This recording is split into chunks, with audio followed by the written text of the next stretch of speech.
Hello friends. So today we're going to talk about learning to fly. You should all do it.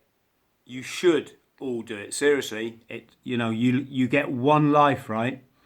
If you're not going to take this life seriously and you're going to, I don't know, spend it watching soap operas or drinking it away, well, probably done a lot of that, to be in truth. But you got to take it seriously. If you want to fly aeroplanes, go and do it. Seriously, go and do it. And I'm just going to tell you a bit about how I did that. I just went and flew planes. So I'm a qualified pilot, and that's a really nice thing to be. I took my license in the United States, so I came under the Federal Aviation Authority. That means I have my license for life, unlike the UK, where if you do it under the Civil Aviation Authority here, you get your license for, I think it's a year. Someone can correct me in the comments, and then it's like null and void unless you've passed a certain amount of flying time and hours, and a medical, of course. So I'll talk a bit more about that. Anyway, what's the globe for? Folks, always have a globe. I'm serious. When I had almost nothing in my life due to drugs, clinical psychosis, I had a globe. I bought it at a car boot sale. That's like for our American brothers and sisters, it's like a yard sale, right? I don't know if you have these things over there. You sell out the boot of your car, right?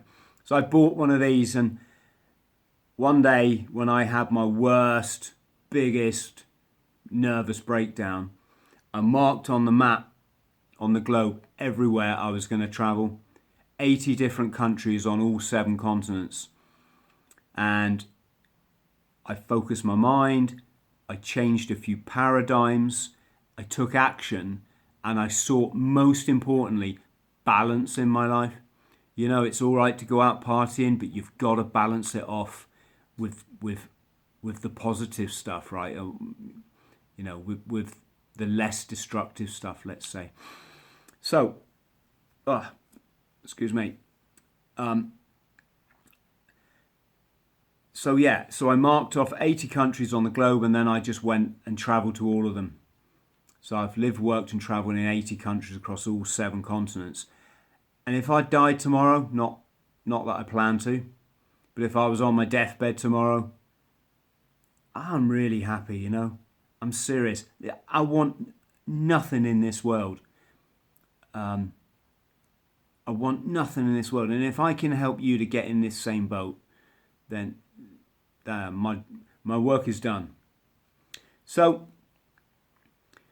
how does it come about? When you're a kid, you look up at the sky and you see aeroplanes, right? You maybe never think you're going to fly them one day. Maybe it's not that important. I don't know. I can't say I ever really thought that, but I did look up at planes because I think everyone does, right? And then I was in a situation where I think I was in New Zealand backpacking, and I decided to do my first skydive. And I didn't want to do all that tandem stuff because that's not really a skydive, is it? I mean, it's a skydive, but you're not doing it. You don't even have a parachute on. The parachute or the canopy is attached to the instructor. And I figured, well, if I do the first stage of the advanced freefall course, I might be paying double the money, so it was $200 instead of 100. But that's like the first jump towards qualifying as a skydiver if I want to take this further later, right? So that's what I did. And one of the other students was a girl, an English girl. We got chatting, and she said, I'm a pilot. Well, I honestly think it's good to have that kind of mind, or to develop that kind of mind where you take interest in these things. So she says I'm a pilot, the first thing that's in my head is I'm really impressed. I'm not envious, I'm not jealous, none of that stupid stuff, you know. I'm really impressed and I want to learn more. I want to hear more about this, because if I don't show an interest, then where's my life going to end up? You know, if I don't show an interest in the things that are good, they're fun, they're adventurous, they're exciting, they're achievements, then no one else is going to do it for me, right? So I've got that mind that you might come to me tomorrow and say that your hobby is, I don't know, mountaineering, cycling, collecting earthworms. Doesn't matter. I'm going to ping you loads of questions. I want to hear about it and I want to learn, right? So this girl says I'm a pilot. And I think, wow, what a cool thing to do. How amazing. And I want to know, how did you do it? So she told me she took a test in the UK. It took a long time because the weather here is, you know, it can be atrocious. I was going to say at best, but it's not that bad. But, you know, it can be so bad that you can't learn to be a pilot, for the simple reason, when you do your flying lessons, you fly without instruments. You've got no navigation equipment other than the rudimentary stuff. So you can't just hit a button and then your plane's going to be like guided into the airport. You have to be able to see. They call it visual, flying visual, right? So she said, I did it in the UK, took ages because of the weather, but I finally got there. And I remember she told me she made a mistake, that she was leaving one kind of area of responsibility for one control tower, and she was moving into the next area. So she was going to like a different, say, city or county, and they have different air traffic control. And she hadn't radioed the air traffic control to tell them that she was leaving, and they soon get hold of you because they see you on the radar, right? So that, I remember her telling me that story. So moving forward, I one day had some money in the bank, not a lot. It was actually in English, £2,700. I'd got it. It was some bank thing. I think it was, I was owed money from like the savings plan on my house because they'd missold me it, this kind of thing. So I got this money in the bank, and I'm able to travel cheap because I know how to go without luxuries. And I called a flight school in the United States. First of all, I bought a flying magazine. I picked a flight school in there. I called them. They told me the price. In fact, the school that I called, it was actually an agent in the UK that worked on behalf of an American in Florida. And I spoke to this guy in the UK, and he said, yeah, I act as an agent for a flight school called Triad in Florida. And if I put customers this guy's way, he lets me go over there and fly for free. So I said, you know, what's the price? He said £2,700. Thought, wow, that's kind of like cheap compared to what I've heard you can pay. And to give you an idea, if you learned in the UK, you're talking over £10,000. And you got to remember, I did this in 2005-ish. It's about, 13, 14 years ago. So that money now is considerably more, but I'm talking in the figures back then. So that's it. As I always say, that is your first commitment. Call the whatever it is you want to do in life, call up, pay a deposit or pay the money. Then there's no going back. You're committed, right? So I called up the guy. Yep, I want to come. What do I pay up front? Right, pay a deposit, I don't know, $500, whatever. Yep, there you go. Then you book your flights. In this case, I had to fly to Orlando, and he's going to come and pick me up. So that was all cool. You paid your flights. You're going. There's no going back. With the flying, you don't need to do any research beforehand. You can learn everything there. If I was learning beforehand, this was kind of the days, not before the internet, but before I really started using the internet. So I probably wouldn't have known. I'd have had to go to the library and get a book on how to fly an aeroplane, right? If they had one. So I'm committed. I've got my flight. I flew to the States. I've got a bit of spending money when I'm there. The guy's going to organise accommodation, and I think we're going to pay a token amount for it. I don't think it was in the price of the flying. I can't remember. So I rocked up in Florida. This guy Ernie came and picked me up. As we drove from Orlando to Fort Pierce, which is where the flight school was, he's stopped at this river. In fact, no, I said to him, say Ernie, there's alligators in Florida, right? He went, wait, pulled the car over the side of the road, went, look, this river was full of them, and they were huge. I thought for some reason maybe they were small, but no, they're like 6 foot, maybe 7 foot. There was also a biker bar. It was full of all these Hell's Angels, or actually there were ex-Marines bikers, so like myself, an ex-Marine. But they were all like celebrating victory in Vietnam. So I didn't kind of like to tell them that maybe they got that a bit wrong. Anyhow, got to the flight school, or got to Fort Pierce, put us in this I call it a roach motel.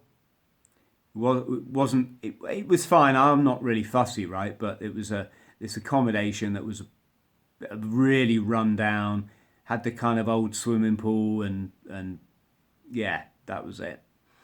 Met a couple of guys that I was going to be learning to fly with. They were also on the course. One was called Appy from Austria, and the other guy was called, I don't remember his name. Let's call him Toby.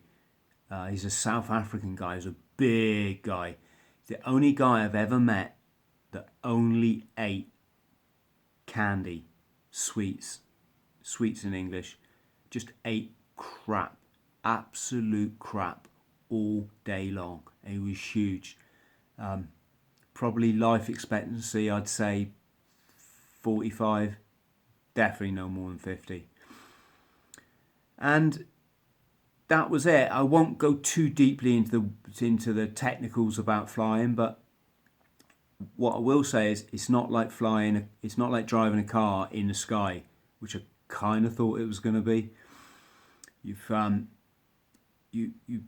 obviously learn the principles of flight, the principles of flying an aircraft, what the ailerons do, what the rudder pedals do, how to brake. And in that the course was 3 weeks.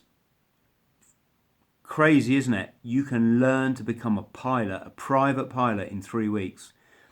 Whereas when you drive a car, you maybe have lessons for a year. In the UK we do anyway, because our driving test is really quite strict criteria.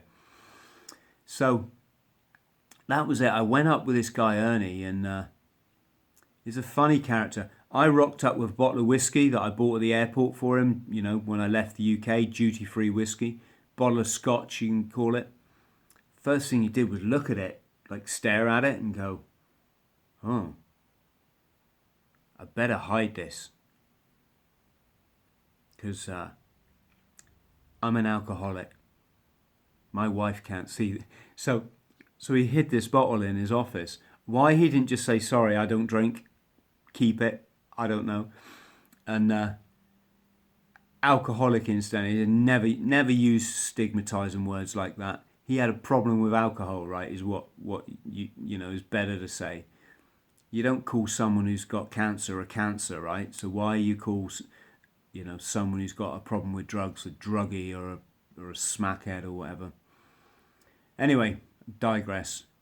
So I noticed he was a really rubbish instructor.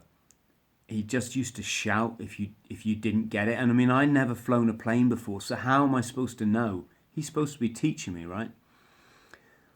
Anyway, the thing that I struggled the hardest with was landings, because I just assumed I didn't know enough about the dynamics about aerodynamics, right?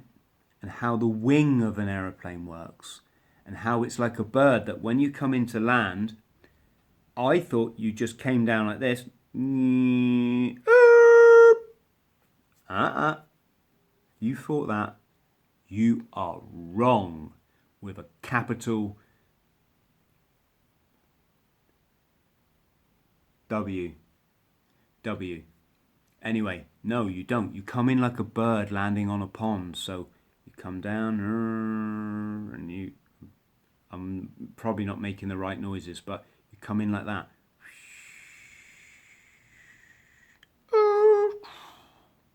And when you get to that point, you hit a cushion of air here. And that's why you don't just smash into the runway. You come down, you hit that cushion, drop, you keep your nose up, and that cushion floats you down the runway, and eventually gravity just brings you down like that. Once you've learned it, it's easy. Hang on. Sorry, someone's trying to call me. They're gone. So anyway, once you've learned it, it's really easy. And not just that, but I got really good at landing. I could come down like that, hit the wheels of the plane, just two wheels, not the three, not the front wheel. Just come down, put the power on again, and then take off again. It was great. So one time, here's the thing, right? After 12 hours, I flew solo. How can you fly a plane after 12 hours instruction? You can't even pass a driving test in a car unless you've had like 40, 50 hours. And yet after just 12 hours, they'll let you take a plane up. If you can demonstrate you know how to fly safely and land it, you can do all the radio procedure to the air traffic control. So after 12 hours, which was about day 5, let's say, something like that, he just said to me, okay, Chris, over to you. If you think you can land this thing, so then you get in a plane on your own. And I tell you what, I just went to my default. Don't think about it. Seriously, don't think about the danger and the risk, because if you do that, it's, you're just chucking petrol on the fire when you don't need to. So just get in. As far as I'm concerned, just imagine the instructor's still next to me and just do what you've been taught. And that's what I did. And I did, obviously flew around, did a circuit, came back in, landed. And one time I decided I was going to, and that's the thing, when you get this competent, you can then just take in fact, the aeroplanes don't even have a key, believe it or not. You might have a key to lock the door, but you push a button to start them. So one time I just went across the airfield, hopped in the plane. What I used to do is, because this guy was so rubbish at teaching me, which was costing me money, in the end, after the 3 weeks, I had to pay another week just to get proficient to pass the flying test, right? And I was a bit cross about that, because it wasn't my fault. It was just this guy was a friggin' asshole. He couldn't teach. He just used to shout and get really angry, and it was just things that he could have taught me easily if he just calmed down and tried to see it from a student perspective. Anyway, so what I did is I used to go over there, and there was something you could do to so the plane wouldn't show the mileage it had done. I can't quite remember what it was. Used to pull a tube, used to reach behind the control panel and pull a tube off one of the instruments, and then it wouldn't like register the air miles. So I'd go and do that. So I'd go and like have a whole lesson to myself, fly for an hour or 2 hours, and then put this tube back on, and then he couldn't tell that I'd been up in the plane, right? So, and you refuel it. You have a card that's tucked into the windscreen, like you pull out this credit card thing and you refuel the plane. So they can't tell by the sort of fuel gauge, you know. Anyway, not enough about my criminality. So one time I took the plane to an airport called Okeechobee. It was about half-hour flying time from Fort Pierce, and it was just basically a runway strip out in the sticks, so out in the swamps. And they had a cafe there at weekends where people would fly out and they take their family to this cafe restaurant thing, right? Excuse me. I'll edit that out. But anyway, I flew to Okeechobee. There was nobody else there because it was late. It was getting late in the day. And here's an interesting thing. When you fly to these airports in the sticks, if you fly at night, you fly down over the runway and you key your mic button 8 times, I think it was. Might be 12 times. You key it, one, like that. And what happens is it automatically switches on the runway lights, which then go do, do, do, do, do, do, do, right out in front of you. It was like something from Star Wars. Amazing experience. I told you, you got to fly. You got to go and fly, right? Just have one lesson if that's the, you know, if you're up against a budget. So anyway, I flew to Okeechobee. I'm doing all these landings, and I noticed there was nobody else around. So I did something you really shouldn't do. I was coming in landing this way, and because the wind was minimal, I was just turning the plane around at the end of the runway and taking off immediately the other way. Now, technically you can do that, but you've got a radio to let other aircraft know you're going to do it. But of course, I can't see any other aircraft. You get lulled into this false sense of security thinking you're on your own. So I spun the plane around, took off, and then another pilot came on the radio and he's like, I can't remember my call sign. It was like November 50 or something. And he's like, November 50, this is Yankee Foxtrot 0 Alpha. Are you intending to take off in that direction again? And I'm like, November 50. Yeah, I think the wind has changed over. It was a complete lie. I was just covering up my embarrassment, right? You can imagine the danger of 2 planes meeting on the runway like that. So anyway, it got late in the afternoon, and I thought, right, I need to start heading back. And it was starting to get dusk, and my heart started to panic because it's 2 things. One, I've got no instruments on the plane to fly in the dark. The other thing, as a student pilot, it's strictly forbidden against FAA regulations to fly at night. So I took off. By the time I got up to altitude, so we're talking like 5,000 feet, it was pitch black. And I'm just having a major try not to panic moment. Just, it was one of those, oh my freaking God, what have I done? What have I done? What do I do? What do I do? So I'm faced with a dilemma. Do I go back, land at Okeechobee, in which case I'll have to sleep in the aeroplane to avoid all the alligators, right? There's nowhere else to sleep. Or do I continue? And I looked in the distance, and 12 miles away where Fort Pierce was, I could see the beacon on the airport. So as long as we didn't get weather, like clouds, I could just follow that beacon and I'd get back to the airport. But then I don't know if I'm going to get in trouble for flying at night. So I started to put lights on the plane, right? I put the wing lights on, you know, you got like a red light and a green.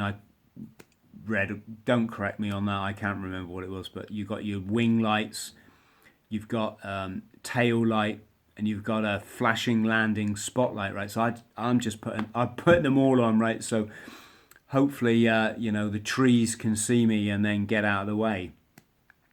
I would have put on the Christmas lights too, if I could have found them. So I fly back to Fort Pierce, and when you approach the runway, you got to radio the tower, okay? Not aircraft traffic control. You go to the tower, and they will give you either a holding position while other traffic comes in and you wait for it to land, or they'll give you traffic. They'll say, look out for a jet or a this or a Cessna, and you look out for it, and when you see it you tell them, and then they say, right, follow that one in, and then you follow that down to the runway. Or they give you a straight on a come straight in approach, right? So I radioed the tower, and I'm thinking, oh my god, I really hope it's that guy in the Airplane movie, the one that's like snorting coke and sniffing glue, and he's floating around the tower like, yeah man, just come on in. And yeah, it was that guy. He's like, yep, November 5 Bravo, no problem. If I'm going to give you these coordinates for an approach, and he gave me these coordinates, and I'm checking the map where I have to go, and I'm going to come in.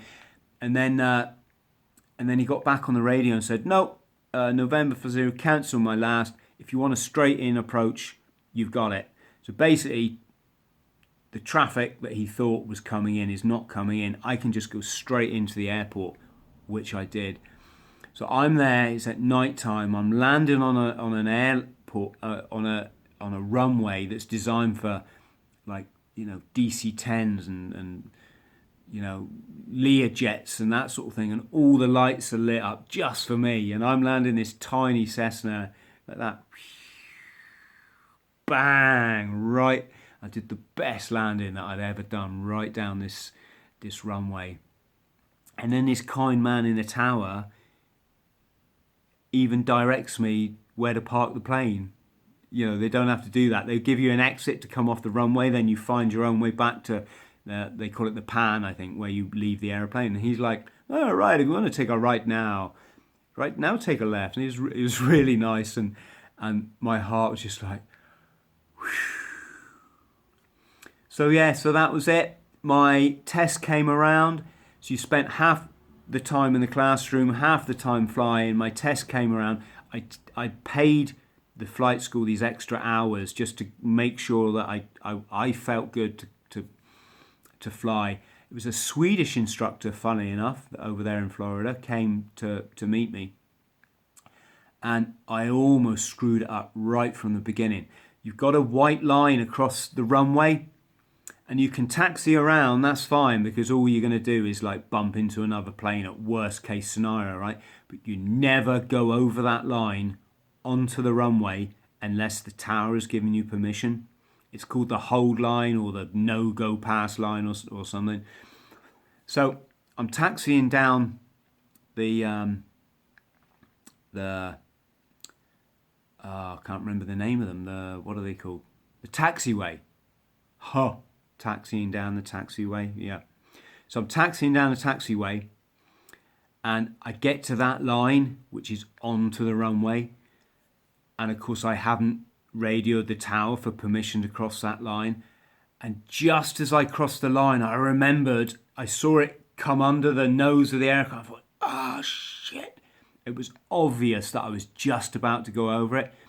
And what prompted me was I saw this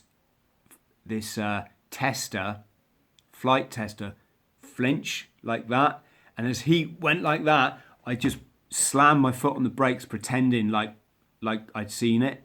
And he went, are you allowed to go over that line? And I just looked at him and went, no, you've got to get permission from the tower. He said, okay.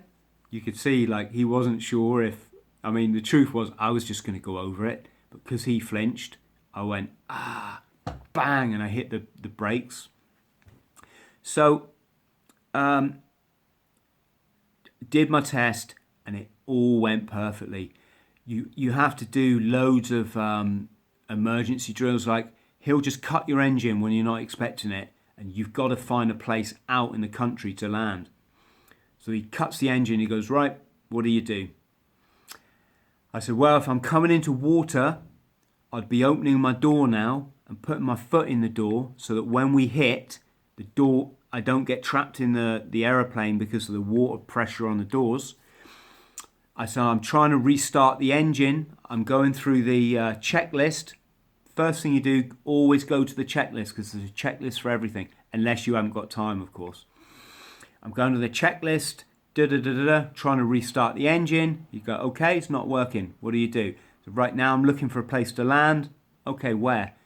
I'm looking around, and you just look for any flat spot. I mean, if you're going to put that plane down, you're going to put it down in the road. You're going to put it down in a schoolyard. You know, as long as you don't hit someone, you're going to put it anywhere, right? And I pointed to a flat space of land, some farmers' fields or something, right? And he went, are you sure you'd put it there?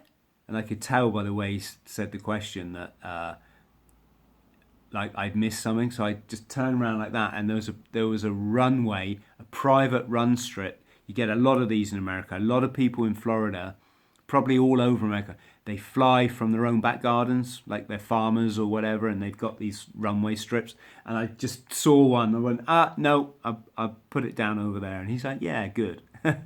So then we came in. We're doing all these practice landings, and I'm just coming down, and he's going, right, go around. That means you're not landing, you're taking off again. And I didn't just come down and land. I came down, touched my two wheels on, along I went, and just took off again. I just had complete control of that plane. It was amazing.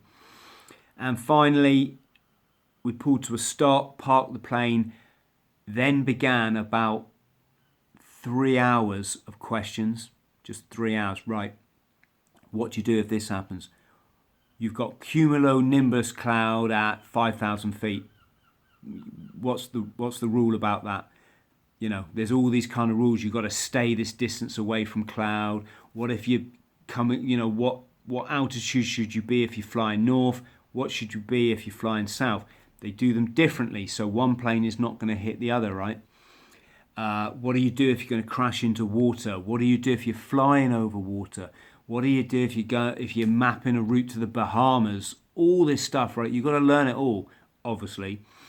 And so did all that. Then they take you outside and they walk you around the plane and lift up the bonnet in American. I think the word is the cowling, right? I might be wrong. Lift up. And he's pointing out this. What does this do? Oh, that's the exhaust. What does this do? Oh, it's the ailerons. What are they for? Oh, they, you know, make the plane do this. Okay. What about your tyres? And he goes on and on. Anyway, I cut this short because he pulled out his pad and went, okay, that's enough. He opened it and he pulled out a pink. Someone correct me on the colour. It's either a pink or a yellow. The one he pulled out was the failure. So he pulled out this pink and went, and my heart just dropped. It was the worst feeling in the world. I failed, you know. And then he just lifted his pad and tucked that slip underneath and pulled out the right colour one and went, yeah, congratulations. You're a pilot. Like that. And it was, you know, it was brilliant. And if I never fly again in my life, I'm honestly not bothered. It's just such a nice thing to be. It's such a brilliant experience. So great to be up there on your own, just flying around, doing silly landings. I used to fly down over the sea, over the shark, and see how many sharks I could see. Really, really good. So, yeah. So you remember, you buy the ticket. That's your commitment, okay? whatever challenge is, you buy your ticket. 2, you begin with the end in mind. So already when I'm flying to America, I've passed the course. In my mind, I'm getting to the end of it. I'm passing that course. I'm going to do everything that it takes, you know. They're the 2 main ingredients. All the other planning you can do in between. Buy the ticket, you begin with the end in mind. You go and give it your all. And yeah, it's surprising what you can achieve.